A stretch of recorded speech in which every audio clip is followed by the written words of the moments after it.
Après la croix, tu ne peux pas expérimenter, n'est-ce pas, les puissances qui sont au service des saints, qui se manifestent seulement dans l'évangile après la croix, si tu n'as pas toi-même, après avoir été illuminé, décidé de sortir des choses avant la croix pour aller maintenant après la croix. Amen. Il est impossible de vivre ta vraie destinée si tu es encore en pensée, en parole et par action dans les choses avant la croix que Dieu nomme d'abolies. Dieu qualifie les choses de Moïse, qui est la loi. Dieu qualifie les choses qui concernent Adam comme les choses abolies. Donc, comment on dit, qu'ils sont plus à jour. Toi, tu viens amener ça après la croix, ça veut dire qu'il y a quelque chose. Et c'est pourquoi nous avons souvent eu des problèmes. Parce qu'on n'a pas compris comment Dieu fonctionne maintenant dans le Nouveau Testament. Et le but de l'évangile, c'est pour t'amener dans ton âme et ton esprit à fonctionner dans, comment on dit, le fuseau horaire du Nouveau Testament. Dans le, comment on dit, le timing du Nouveau Testament. Dans le timing du Nouveau Testament, tout est accompli. Dans le timing du Nouveau Testament, c'est le présent. Ce n'est pas les choses à venir. Donc tu ne vis pas dans perspective, tu vis dans maintenant. Mesdames, messieurs, bénis Dieu et dis merci Seigneur parce que c'est maintenant que je suis en Christ. C'est maintenant que j'ai été délivré, que je suis délivré. C'est maintenant que je suis béni, je suis prospère. Et Seigneur, je crois que c'est maintenant que je dois vivre toutes les bénédictions que tu as déjà données à ma personne par Jésus-Christ. C'est parce que je suis ami avec Jésus-Christ que ces choses sont mon expérience maintenant. Prie ainsi et nous allons commencer quelque chose ce soir. Nous allons terminer. Nous allons clôturer cette session que tu as permis depuis le premier jour. Amen. Et après tu vas t'asseoir. Père, je vais te dire merci, je vais te rendre grâce parce que tu nous as permis de ce séminaire. Tu nous as parlé qu'il était important que nous partions, Seigneur, des choses de l'ancien au nouveau. Et nous voulons te bénir, Seigneur, parce que tu nous as rendus capables de tenir jusqu'au bout, Seigneur, le défi, le challenge. Père, par ton esprit de parler. Parce que ce n'est pas par la force que nous sommes, c'est par ton esprit qui nous a soutenus, qui a soutenu mes frères et mes sœurs jusqu'ici. Certains n'ont pas pu, Seigneur. Nous savons que c'est toi qui donnes à chacun le vouloir et le faire et la force. Peut-être, Seigneur, ce n'était pas à leur niveau, mais nous bénissons Dieu parce que tu as laissé la sémence et la conscience. Tu as laissé, Seigneur, la parole dans le cœur de ceux que tu avais préparés, qui vont rester après, Seigneur Dieu, ton passage ici par moi. Continuer à entretenir, continuer à amener également les sœurs dans la réalité après l'évangile. Après, je veux dire après la croix. Père, merci donc, parce que ce soir encore, tu vas nous parler, tu vas nous édifier dans les réalités du Nouveau Testament en Christ. Amen. Dis Amen 3 fois. Amen, Amen, Amen. Amen. Et souviens-toi que Amen veut dire d'accord. Alléluia. Tu peux t'asseoir comme un roi, comme quelqu'un qui est affranchi. Amen. Amen. Nous allons aller rapidement dans le livre de Corinthiens. Alléluia. Nous parlons, n'est-ce pas, de la puissance de l'évangile qui nous révèle que dans les jours d'aujourd'hui, notre vie, notre expérience dans cette chair, écoutez bien mes phrases, notre expérience dans cette chair, mon expérience de vie dans cette chair, est des choses que Dieu avait, avant la fondation du monde, résolu de manifester comme telles. C'est-à-dire que les choses que les chrétiens sont censés vivre, ou alors qu'ils vivent, que vous appelez miracle, la transformation de vie, c'est les choses que Dieu avait programmées avant la fondation du monde. Amen. Mais il s'est produit quelque chose parce qu'Adam était l'homme par lequel Dieu voulait tester ce secret, ce mystère. Il a créé Adam, Genèse, je crois, 1,26 dit que Dieu a fait l'homme à son image et sa ressemblance. Mais quand nous venons dans le Nouveau Testament, dans les choses après la croix, nous découvrons que Adam n'est pas l'image du chrétien. Alléluia. Et nous comprenons qu'il manque des infos. À Moïse, Dieu dit, faisons l'homme à notre image et à notre ressemblance. Vrai ou faux? C'est écrit, non? Mais la question est que l'homme, après la croix, est exactement comme l'homme avant la croix? Il y a quelque chose qui cloche. Puisqu'on dit que Adam a été créé, oui, par Dieu, mais il n'a pas été engendré par Dieu. C'est moi qui le dis, puisque la Bible dit que nous avons été engendrés. Alléluia. Regardez, nous avons dit que dans cette série, quand on parle de avant et après la croix, il y a ce que Paul appelle dans 2 Corinthiens la juste division. Être capable de faire la différence entre les choses avant et après. Les événements, les faits ou les histoires qu'on entend avant la croix, il faut les opposer à la croix. Quand tu amènes tout ça à la croix nous démontre que la mort de Jésus-Christ avait annulé tous les faits, toutes les histoires, tous les contes, tout ce qui s'est passé avant la croix et a amené une autre réalité que l'évangile nous révèle. Et j'ai dit qu'il était important de tenir compte du caractère présent. C'est-à-dire que Paul, quand il raconte les faits que Jésus a décidé de mettre en exécution d'après le plan caché, il dit que c'est les choses de maintenant. Amen. Donc, tu ne peux pas vivre les choses de maintenant si tu ne considères pas que, n'est-ce pas, si tu ne considères pas le temps que Paul utilise. Alléluia, nous allons le voir. Allons dans la Bible. Amen. Allons dans le livre de... Hier, nous étions dans Galates, dans Éphésiens, autant pour moi. Nous allons revenir dans Éphésiens et nous allons relire ce passage. Éphésiens chapitre 1. Amen. Chapitre 2, autant pour moi. Et nous allons relire à partir du verset, chapitre 3, à partir du verset 1. Nous disons ceci. À cause de cela, moi, Paul, le prisonnier de Christ pour vous, païens, si du moins vous avez appris comment je fais part de la grâce de Dieu qui m'a été donnée, qui m'a été confiée pour vous.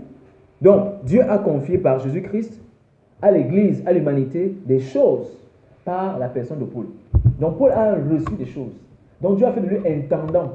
Dieu a fait de lui un héritier qui devait venir seulement lire, n'est-ce pas? Comment on appelle ça? Le testament. C'était pas ces choses. Donc, quand tu lis les évangiles, quand tu lis les 14 épîtres, il y en a que 14. C'est-à-dire que ça commence par quoi? On peut citer les 14 épîtres rapidement, chacun donne un. Maman, une épître. Romains, voilà, dans l'ordre. Ensuite, Matthieu, Luc. Voilà, elle a donné, on va voir si c'est la vérité. On va voir si c'est que tu dis Matthieu, Luc et avant on appelle la croix. Ça, c'est important. Je vous ai donné le secret que vous devez creuser en plus. Amen. C'est bon, comme elle a dit, ça permet de vérifier si mes élèves ont tous compris. Alléluia. Et hier ici, j'ai dit en passant que Matthieu, Luc, peut-être à ce moment-là, tu as peut-être dormi un peu. Amen. J'avais dit que Matthieu, Marc, Luc, Jean ne faisaient pas partie des livres du Nouveau Testament. Amen. Amen. Le pasteur est venu, il a fait le signal qu'il est là. Alléluia. On bénit le Seigneur. Amen. Donc je disais donc qu'il faut être capable de comprendre les histoires qui sont censées être notre expérience, que j'appelle, les réalités appelées à croix. Il faut être capable de diviser droitement les Écritures. C'est quelque chose pour Paul. J'espère pouvoir lire le passage avant de partir. Paul dit que ce qu'on demande à l'homme de Dieu, qu'il soit capable de diviser droitement les Écritures. Ça veut dire quoi? Il y a ce qu'on appelle la règle de la juste division. Et dans ton esprit, on dit que l'épée, c'est pas jointure et moi non. Si tu ne comprends pas, que tu n'es plus dans les choses de Moïse et, comment on dit, d'Adam, tu vas vivre difficilement ta destinée. Amen. Parce qu'il est important que notre âme soit renouvelée, sans lequel nous serons toujours en brousse. C'est ainsi que même quand on essaie de comparer par exemple l'Europe, c'est une parenthèse qui n'explique pas totalement la réalité parce que ce n'est pas, on ne peut pas évaluer la richesse d'un peuple par rapport à ce qu'ils ont fait comme développement. Mais si on regarde bien entre l'Afrique et l'Europe, qu'est-ce qui fait que l'Afrique soit en retard en termes de développement? C'est leur pensée. Quand tu arrives en Europe, tu vis en 1500 années en avant. Quand tu arrives en Afrique, tu te fais de l'avion, mais c'est comme si tu sortais, je ne sais pas d'où. Amen. C'est ainsi que certains chrétiens, certaines personnes vivent encore dans les choses passées. Amen. Et j'ai appuyé ça avec le livre de 2 Corinthiens 5,17 où Paul dit que celui qui est en Christ une nouvelle créature, voici, toutes choses sont devenues nouvelles, les choses anciennes sont pas. Maintenant, quand on classe ça bien, Paul est en train, dans ces versets, en train de montrer clairement qu'il y a des choses anciennes et des choses nouvelles. Et il dit que celui qui est en Christ est dans les choses nouvelles. C'est là est parti le thème où Dieu a intitulé Avant et après la croix. Et en développant ce thème, j'avais dit qu'il était important. Nous allons démontrer que la Bible distingue, surtout pas l'évangile. C'est-à-dire que l'évangile de Paul vient nous faire voir que les choses que tu lis dans Matthieu, Marc, Luc, ce n'est pas la même chose. Si tu lis Matthieu, Marc, Luc, tu vas seulement lire la femme samaritaine, ton esprit, si tu es honnête, va t'amener tu vas essayer dans l'histoire. Mais alors qu'il y a des réalités qui ne sont plus l'histoire. Amen. Et si tu ne fais que lire le Nouveau Testament, Matthieu, les psaumes, les proverbes, dans ton esprit, tu seras formaté dans les choses anciennes. Et tu seras simplement religieux. Amen. Et tu vas dire que je veux suivre Jésus. Mais la Bible dit dans le Nouveau Testament que Christ vit en nous. Et Pierre dit que tel est nous. Voilà la différence. Donc je considère que le fait qu'on suivait Jésus, c'est les choses passées, puisque dans ce paradigme, il ressort deux vérités. Il y a deux paradigmes de Jésus. Le paradigme, ça dit que Jésus avant la croix, Jésus de Nazareth et Jésus le Christ, crucifié et glorifié, assis sur le trône. C'est deux personnes différentes, mais c'est la même personne. Amen. Donc si tu n'es pas illuminé dans cette division, distinguer ça par la lecture, si on ne te montre pas ce secret, tu ne vas jamais comprendre que tu es exactement comme Christ. Amen. Tu vas penser qu'il faut qu'on te délivre encore parce que celui qui te prêche t'amène, comme j'enseignais hier, la loi d'identification. Et je dis que la loi d'identification, c'est un principe dans lequel sort le concept d'identité. Je suis ce que je suis par rapport à ce que je crois. Et par rapport à l'identification, à une source. Et j'ai utilisé deux mots hier en disant que j'ai dit que Jésus était notre source créationnelle. Amen. D'après Éphésiens 2,10. Et j'ai dit que Jésus est également notre source définitionnelle. Ça veut dire que celui qui est en Christ, une nouvelle créature, est. Le verbe est, ça veut dire que Christ me définit. Et dans définition, il y a identité. Et dans création, il y a source. En quelque sorte, nos origines. Et l'évangile me démontre que mes origines n'ont pas commencé le jour où mon père m'a accouché.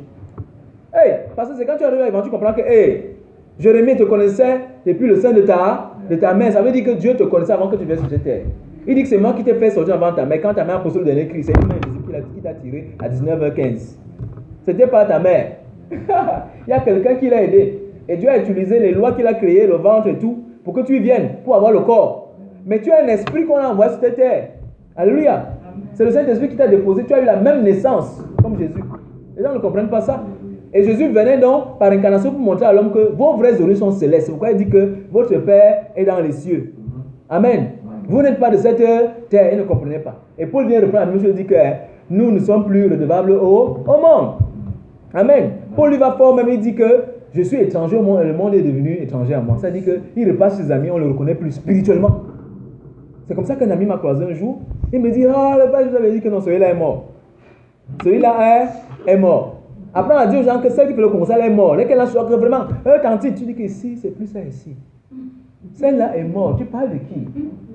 Tu dis, maman, mais il ne faut pas me dire que, faut pas me faire psychologie. Ce n'est pas psychologie, c'est la réalité. En Christ, je suis une nouvelle personne. La nouvelle personne là te dit qu'il ne connaît pas le Kongosa. Il est innocent. Est-ce que vous savez que la nouvelle créature est innocente du péché?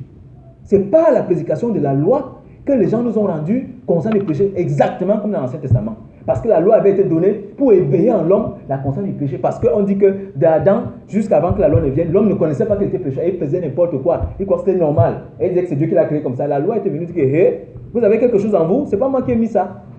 C'est pourquoi on dit que le temps de l'innocence, jusqu'à ce que la loi ne vienne, d'Adam jusqu'après, avant la loi, c'était le temps d'innocence. L'homme le connaissait, il faisait comme ça. Et la loi a été donnée pour dire que vous êtes des pécheurs. Et pour leur démontrer que vous êtes des pécheurs. Mais l'évangile nous a été donné pour nous démontrer que nous sommes des fils. En parlant de la juste division. Amen. L'évangile ne te démontrera jamais que tu es pécheur. L'évangile ne te montrera jamais. La Bible dit que Christ est notre miroir, image. C'est-à-dire quand tu te mires comme ça dans l'évangile, tu verras qui? Christ. Et tu verras le reflet de Christ en toi. Ah. Quand tu fermes les yeux, tu ne peux pas voir les démons. Je te dis. Si tu vois les démons, c'est une pensée qu'on doit s'enlever. Parce que même si tu vois, c'est une pensée que quelqu'un a mis en t'enseignant quelque chose avant la croix. En t'enseignant quoi? Adam. Amen. Et pour chuter, avant d'entrer dans le message d'aujourd'hui, j'ai parlé donc de l'identification. Et j'ai dit que si quelqu'un te prêche, ça crée quelque chose autre que la croix, c'est la source. Il crée une source dans laquelle quand tu écoutes par les oreilles et que tu vois avec les gestes qu'il fait, ça crée en toi ce qu'on appelle la perception. Tu commences à te voir dans une réalité que quelqu'un a créée par les mots qu'il a dit, parce que la parole est esprit et vie. Donc l'évangile qui t'écoute peut te donner, ça va te mouler. Ça va donner une forme. Or, cette forme peut être une forme en deçà de Christ. On a dit avant-hier que Christ est notre statut parfaite. C'est-à-dire qu'en fait, je vais me mesurer par rapport à Christ. Alors, je te pose la question, tu te mesures par rapport à qui? À ton pasteur? C'est une fausse identité parce que le pasteur, dans son cœur, dans son esprit, se mesure à Christ. Toi, tu vois par rapport à la chair, la tête de ton le 4 membres. Il me dit, je suis même plus grand que lui. Non, tu as regardé la tête de ton le 4 membres, qui est l'erreur d'identité, parce que l'homme n'est pas la tête de ton le 4 membres. C'est un esprit qui est dans ce corps. Et donc, si tu connaissais la statue de cet esprit, tu comprendrais que vous ne ressemblez pas. Donc, on a dit que non, on est la même chose, les hommes égale l'homme. Tout le monde tombe, me dit que je suis désolé. Celui-là ne connaît pas ça. Même si tu penses même que je suis tombé, on ne se ressemble pas. Et les gens te culpabilisent, laisse ça. Tu dis que les autres sont pareils. Dis que non, je ne suis pas pareil. Quand l'enfant de Dieu même tombe, c'est différent. Vous dites que quel différent? Dis quand je tombe, c'est différent. Parce que mon père ne voit pas ça. Tu sais pourquoi je suis tombé? Parce que mon corps n'est pas encore bien entraîné. Attends, quand mon corps sera entraîné d'ici 2 mois, tu me feras plus là-bas. Alléluia. Mais l'homme qui est pécheur, c'est naturel. Il ne fait pas semblant. Même s'il fait semblant, ça revient toujours. Et c'est la même chose. Nous n'avons pas une seconde nature. Si nous sommes une nouvelle créature, notre nature c'est quoi? C'est Christ. Alors nous n'avons pas une seconde nature, 2 natures ou alors une première nature. Parce que c'est les mots parfois que le français nous a embrouillés. Donc nous on doit parler français plus que eux. Amen. Nous avons une seule nature, donc c'est une première nature. En d'autres termes, par expérience. Quand j'ai dit l'autre jour que est-ce que tu fais déjà l'expérience de Galates 2:20? Que dit Galates 2:20? Que dit Galates 2:20? Ouvrez. Amen. Amen. Ouvrez Galates 2:20. On va voir quelque chose. Très important parce qu'on doit avancer, on va prier comme on a dit pour sceller tout ça et déclarer les choses afin que nous entrions dans l'expérience. Amen. Il y a des expériences que tu n'as pas faites, mais parce que tu as écouté le mystère en Christ, parce que tu t'es identifié à l'évangile en tenant compte du caractère présent, c'est-à-dire que dans ta perception, dans ton entendement, maman, Gustavine, tu dois comprendre que tu es déjà. Tu ne seras pas. Ça va changer ta façon de penser. Et tu vas te rendre compte que non, si je suis déjà, je ne manque pas le pouvoir de pardonner. Ça va amener une autre perception du caractère et des vertus en toi. Ça va produire notre énergie en toi, parce que si je suis enfant de Dieu. Et quand enfant de Dieu, c'est la nature de Dieu. Attends, ne dis pas que le Seigneur donne-moi la patience. Non, j'ai déjà la patience, je dois exercer. Et tu vas te rendre compte que c'est parce que tu ne connaissais pas ça. que tu faisais un shift au niveau de tes consciences, au niveau de tes perceptions, parce qu'au lieu de réagir comme un enfant de Dieu, tu as nié ton identité. Amen. Et tu as marché dans une fausse identité parce que certainement dans ton subconscient, à cet instant-là, tu as douté que tu étais de Christ. Tu as douté que tu avais la nature de Dieu et tu as manifesté notre nature à l'instant-là. Avant de dire qu'est-ce que je me fais comme ça? Ça se passe en une fraction de seconde. La conscience, c'est pas en une fraction de seconde. 2 minutes, tu es à l'église, tu blagues un peu avec tes pensées. À 2 minutes, tu te trouves dans la boue. Alléluia. C'est pourquoi on dit que l'homme intérieur doit se renouveler au quotidien, n'est-ce pas? Dans l'image de celui qui l'a créé. Celui qui t'a créé, c'est qui? C'est pourquoi je parle de la source créationnelle. Pourquoi c'est moi qui ai inventé les mots? J'interprète seulement ça avec les versets. C'est ma source créationnelle. Maintenant, quand on prend le verset de 2 Corinthiens 13, verset 5, il dit examinez vous-même pour appliquer le principe d'identification, pour voir si vous êtes dans la foi. Quand tu appliques la source créationnelle, on te dit que vous vous renouvelez chaque jour au quotidien. Tu vois que ce n'est même plus la Bible. Là, ce n'est plus la Bible, c'est qu'au quotidien, je dois pouvoir miroiter ce qu'il y a en moi. Et les expériences qui sont mises devant moi sont permises, les situations pour me permettre de montrer mon identité. C'est ainsi qu'un pasteur a enseigné un jour, je ne vais pas citer son nom, pour laisser pure, n'est-ce pas, cette prédication. Il a dit quand le démon vient vers toi, ce n'est pas pour te nuire. Il te dit que j'ai été créé, moi démon, j'ai été vaincu à la croix. Donc si je me manifeste même encore après la croix, c'est simplement pour démontrer aux gens la puissance de l'évangile. Qu'en réalité, le chrétien a vaincu Satan. Ne fuis plus les problèmes, cherche même les problèmes. Cherche même les problèmes. Pour les démontrer que non, où la Bible dit vrai dans l'évangile, où elle dit faux. Amen. Cherche les problèmes. Là, on dit comment il ne peut pas. Non, cherche les problèmes, pasteur. Que les gens viennent te poser les problèmes pour leur démontrer le caractère là que le pasteur est patient. Ne fuis pas rien que les problèmes qui viennent raconter. Tu racontes, tu écoutes, il dit que le pasteur là, il dit il m'a écouté pendant 3 heures. Non, ça c'est Christ. Tu ne parles même pas, tu démontres la patience. Et il y a quelque chose qu'on enseigne dans le conseil pastoral. Quand quelqu'un te parle, si tu es en train de gratter la tête, il va dire pasteur. Il ne va pas te dire, mais il va dire que quand je parle, il ne s'occupe même pas de moi. Mais tu regardes bien dans les yeux. On enseigne ça dans le Jésus. Tu t'avances même devant lui comme ça bien. Tu dis, tu regardes bien. Il dit que le pasteur est attentionné, il me regardait pendant 2 heures. Après, tu lui dis maintenant ce que Paul a dit dans 2 Corinthiens 2. On va le lire ce soir. Allons-y. Voilà ce que tu dois dire aux gens par rapport à la sagesse pratique après avoir entendu un tel message, qui est le seul et l'unique message que l'apôtre Paul a reçu du Seigneur. Et si c'est le Seigneur, c'est le seul message qui doit être prêché dans toutes les générations, dans toutes les églises dites églises en Christ. Alléluia. Regardez ce qu'il dit. Allons dans 2 Corinthiens verset 2. Il y a les secrets ici, hein. Voilà, lis d'abord Galates 2:20. C'était pour rafraîchir ta connaissance. Tu dois le citer par mémoire, mais tu dois l'expérimenter. Vas-y. Je lis la portion des Écritures. Amen. Amen. J'ai été crucifié avec Christ. Ce n'est plus moi qui vis. Et ce que je vis dans la foi au Fils de Dieu qui m'a aimé et qui s'est donné lui-même pour moi. Écoutez, regarde, il dit qu'il vit sa vie maintenant dans la foi au Fils. Attends, relis un peu, relis. J'ai été crucifié avec Christ. Suivez bien. Ce n'est plus moi qui vis, c'est Christ qui vit en moi. Amen. Et ce que je vis maintenant dans mon corps, je le vis dans la foi au Fils de Dieu qui m'a aimé et qui s'est donné lui-même pour moi. Il dit, je vis maintenant dans la foi au Fils de Dieu. Au Fils. La version originale King James dit que je vis maintenant dans la foi du Fils. Nous n'avons pas de foi dans le Nouveau Testament. Allez bien méditer dans la grâce. La foi, c'est l'œuvre de Jésus au travers de moi. Tu peux faire quoi? Tu peux changer l'œuvre. La Bible, la version King James est là-bas. Si vous ne saviez pas, la version la plus pire, c'est 8 secondes. Le français est tellement pauvre. La version King James, non seulement elle est, parce qu'il faut la chercher, je crois que tu dois la voir. Non seulement elle a été interprétée par une communauté d'hommes. C'est-à-dire qu'une église s'assoit. Ils disent qu'on va interpréter la langue là, dans notre langue en anglais. Et dans la version King James, là où ils ont ajouté un mot, ils mettent ça entre parenthèses, c'est nous qui avons ajouté. Donc elle est fidèle, plus ou moins. Dans la plupart des grands versets clés, à la version 70, à la version originale. Mais ici, c'est une personne qui s'est assise, docteur Joe, a dit que docteur Louis II, un homme, qui a dit que non, il faut que l'appel soit aussi écouté chez les Français. Et si vous saviez, je cite ici le pasteur Sean pour lui dire merci, qui nous amène cette révélation. Il dit que quand il se met à interpréter la révélation de Paul, quand Paul dit que nous sommes fils de Dieu, il dit que, Paul, tu es trop sec, est-ce que c'est vrai? Les gars, ça les choque tellement que Paul était vrai. Il ne tournait pas. Lui dit que non, Paul, non, nous sommes fils de Dieu. Ils ont commencé à aduler l'évangile parce que quand tu lis l'épître original de Paul, c'est tellement brut. Paul présente des choses claires. Et ça choquait ceux qui interprétaient. Ils ont dit que non, ça ne peut pas être ça. Paul, comment tu peux dire que Jésus a bien en toi? Ils se mettent à dire, par exemple, dans la foi du Fils, ça change tout. Entre la foi du Fils en moi, puisque si Christ vient en moi, les vertus de la foi, c'est en lui. La patience, c'est en lui. Donc si Christ vient en moi, ce n'est pas sa foi. quand on s'identifie ensemble, qui devient, ça dit qu'il me supplée sa foi. Amen. L'évangile supplée la foi, l'évangile ne demande pas la foi. Plus que l'évangile te dit que tu es déjà. Donc c'est ce que quand il dit, quelle est la foi. Quand on dit la foi, bien ce qu'on entend, et ce qu'on appelle la parole de Christ c'est l'évangile. Alléluia. Et suivez un peu ce passage pour appuyer ça. Lisez dans le livre d'Hébreux chapitre 1. Amen. Nous sommes en train de partager et clôturer sur le mystère en Christ caché dans l'évangile. N'est-ce pas?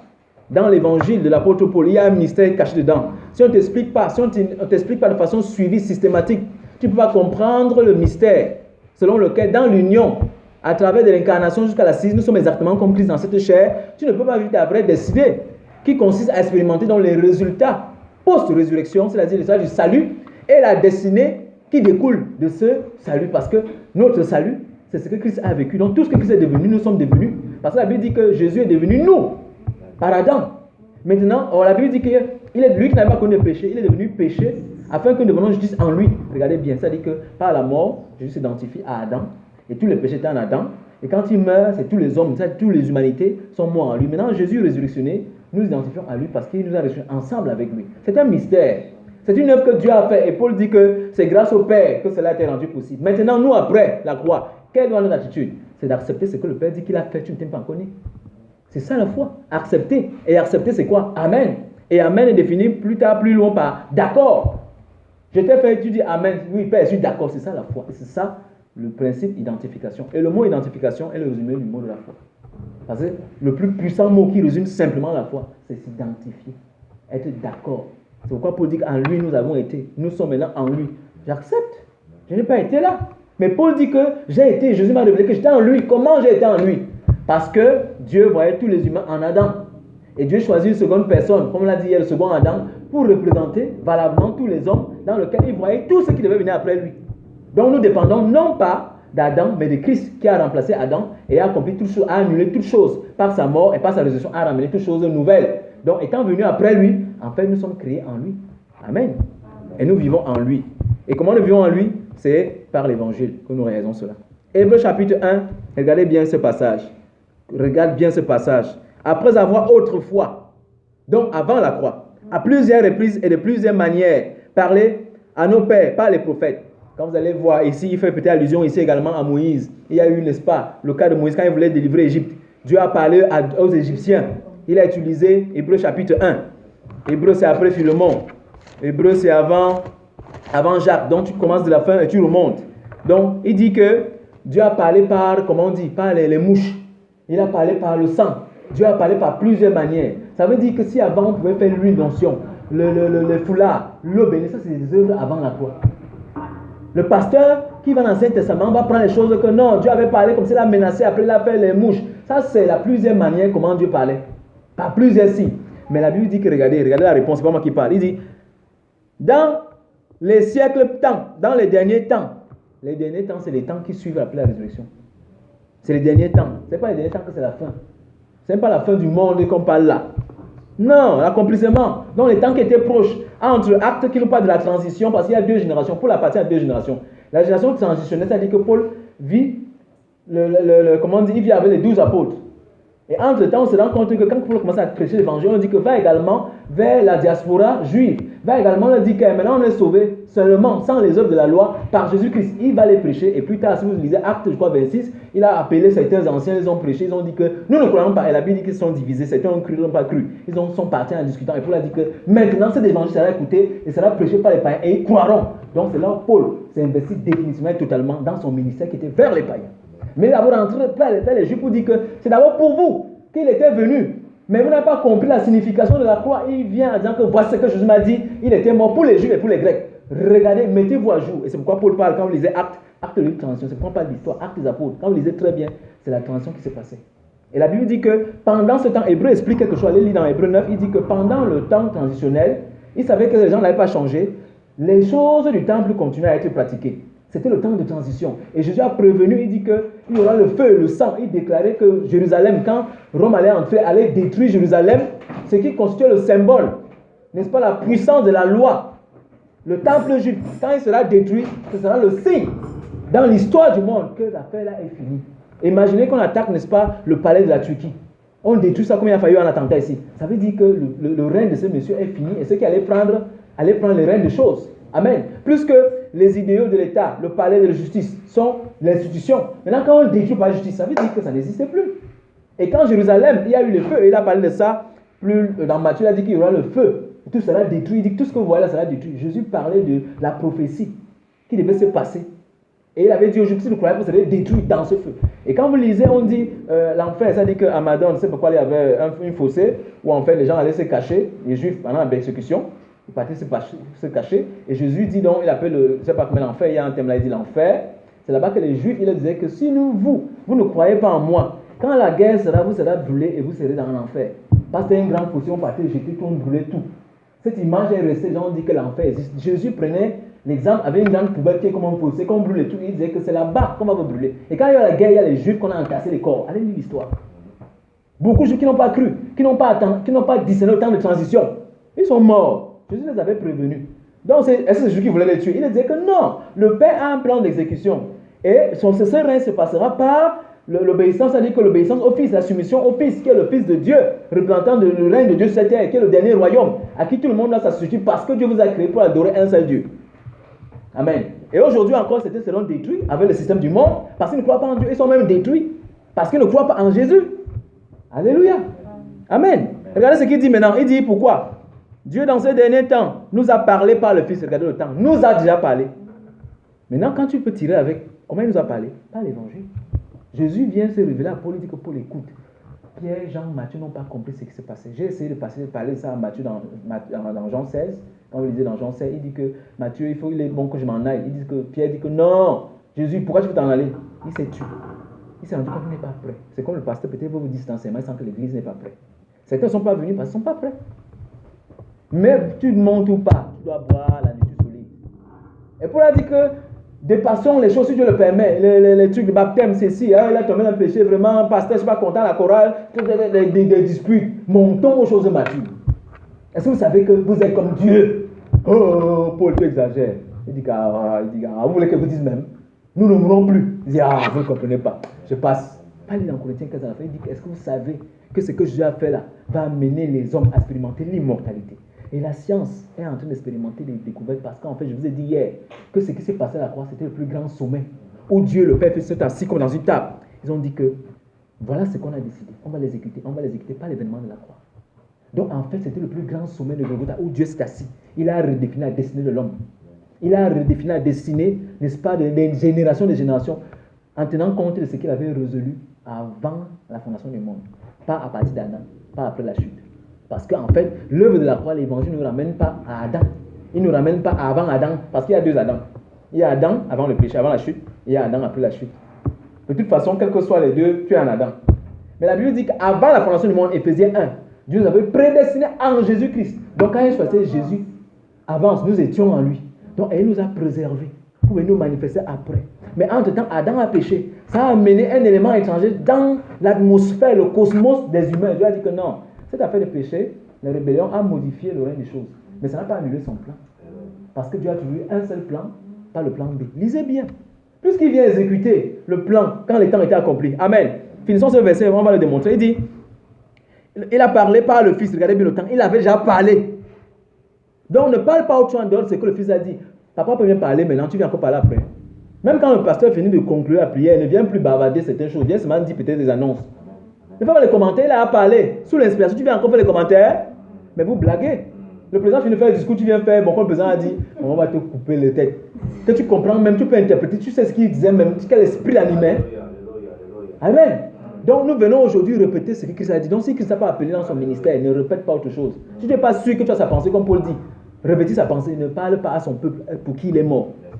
Tu vas aller troubler les gens. Dis, tu vas aller en enfer. Il faut quitter la fornication là. Elle ne va jamais quitter. Elle va encore faire. Ça va te choquer. Tu vas dire que c'est parce qu'en fait, toi, tu veux faire, ça te fait mal. Oui, parce que tu veux faire ça, ça te fait mal. Je dis que Seigneur, comment ils font? Moi qui suis ton enfant, il ne fait pas. Non, on ne t'empêche pas. Tu as besoin d'un carton. Va faire. Amen. Pourquoi ça te choque quand les gens sont dans le péché et toi tu es juste? Comment un jour tu peux être choqué par le péché? Ça doit être plus la compassion et prier pour lui et aller maintenant avec le ministère de la réconciliation. Amen. Amen. Amen. Alléluia. Amen. Amen. Il dit, regardez, parlez par le Fils. Le Fils là, c'est qui? Maintenant, Jésus-Christ habite maintenant, le Fils habite dans les fils, nous. Maintenant, Jésus parle comment? J'ai dit ça ici le 3e jour. Il ne parle pas à ta bouche. Maintenant, comme ton âme n'est pas alignée dans la pensée de Dieu, il nous a donné l'évangile. Pour que comme l'âme est le siège par lequel Jésus est, c'est la technologie de Dieu par laquelle il passe, ça dit que quand il veut parler le français, il y a un mécanisme dans l'âme que quand on apprend le français, dès qu'il retient, c'est comment on parler français. Si il est né dans une famille anglophone, on commence à parler anglais, je vais parler anglais. Donc, ce n'est pas parce que tu es né, non. Tu peux décider aujourd'hui de parler le turc. Et les Blancs ont compris ça et ils ont créé les trucs. Avant de venir en turc, on te fait 3 mois, tu parles, il y a le turc. Parce qu'ils ont compris le fonctionnement de l'être humain. Il faut seulement lui donner l'information, il faut le charger. Il faut le reprogrammer, il faut lui donner les infos pour que le logiciel qu'on appelle l'âme commence donc à fonctionner. Et maintenant, par l'exercice, tu commences à parler. Alléluia. Donc ne dis pas qu'il ne va pas parler. Quand tu ne veux pas parler, tu vas avoir une information justement au niveau du cerveau, ça bloque. Suis seulement les méthodes. Et l'une des méthodes pour parler langue, c'est le vocabulaire. Attends, si tu ne connais pas comment on appelle le poisson, comment tu vas demander sur le poisson? Donc tu parles en français, tu dis français poisson, en truc on dit quoi? Hein? Comment tu le sais? Voilà le vocabulaire. Il y a un vocabulaire après la croix. Amen. Dieu dit que le vocabulaire, son bébé, maudit n'est pas un vocabulaire après la croix. Je veux que tu le dis. Hey, Dieu m'a dit quelque chose l'autre jour. Je vais le dire ici, en public. J'avais dit ça. Dieu m'a dit l'autre jour, et il m'a réveillé toute une nuit pour me dire qu'il y a les sorciers dans l'église de Dieu. Et Paul dit dans Galates 1 que qui vous a ensorcelé, Galatiens? Pourquoi qu'il y a un autre évangile? C'est dans le verset 1, dans Galates. Les Galatiens, Paul les a prêché l'évangile, il a établi l'évangile, mais quelqu'un est venu prêcher après Paul. Pourquoi il est parti là? Autre chose, non, il a compris, il ne connaît pas. Il ne connaît pas les délivrants, on doit vous délivrer. On fait les culs d'âme. Et les gars, ça les plaît. Il veut rentrer, Paul a l'information, il dit que je vous dis, une lettre sévère. Je dis, est-ce que c'est pour ça que vous avez appris Christ? Vous avez goûté Christ, la puissance, la liberté. Maintenant, vous voulez rentrer dans les choses pratiques, vous voulez obéir à la loi pour plaire à Dieu. Parce qu'il y a encore les gens qui sont venus de la bande de Jacques, qui ont dit que Paul, ton histoire que tu prêches en Turquie, là, c'est pas ça. C'est nous que Dieu a établi. Hein? Jacques, c'était lui le tenant de la loi. Il dit que non, on peut pas écouter l'affaire, la sauver comme ça. Jésus nous a dit qu'il faut d'abord obéir, aller dans l'eau, tout ça. Il y a eu une confrontation, ils ont envoyé une délégation. Venir dire à l'église du pasteur Soukou que n'écoutez pas le type là. Comment personne peut sauver sans la loi? C'est pas possible. Non, la loi, la loi. Et on dit que Paul dit que ceux qui vous font, qui vous imposent la loi là, ça se fait leur chair. Ça, quand ils te regardent, ils disent que regarde comment ils sont. C'est grâce à nous. Donc quand tu viens papa, soumis dans la loi là, il dit tu vois, ça leur donne une fierté. Paul dit que c'est pour les gens qui veulent, c'est au travers de vous qu'ils se sentent grands. Comme un chien, quand il fait ceci, tu fais. Et il torture les gens. Oh, le que il libère les gens. Oh, la Bible dit que ne vous mettez plus sur notre joug. C'est là dit aux Galatiens. Car vous avez été appelés à la liberté. Amen. Alléluia. Amen. L'évangile me libère, l'évangile ne me donne pas la licence de faire n'importe quoi. Amen. Elle enseigne même des choses, même plus. On n'enseigne pas la loi. La grâce est plus radicale. Tu vas me dire que la grâce est radicale. La grâce est radicale. Ça, c'est les termes de mon mentor. La grâce est radicale. On dit qu'aime ton prochain comme Christ. Parce qu'avant la croix, je dis aime ton prochain comme toi. Mais va bien lire. Dans le Nouveau Testament, après la croix, il dit que aime ton prochain comme je vous ai aimé. Donc ça veut dire que la comparaison n'est plus comme tu m'as donné 100 francs.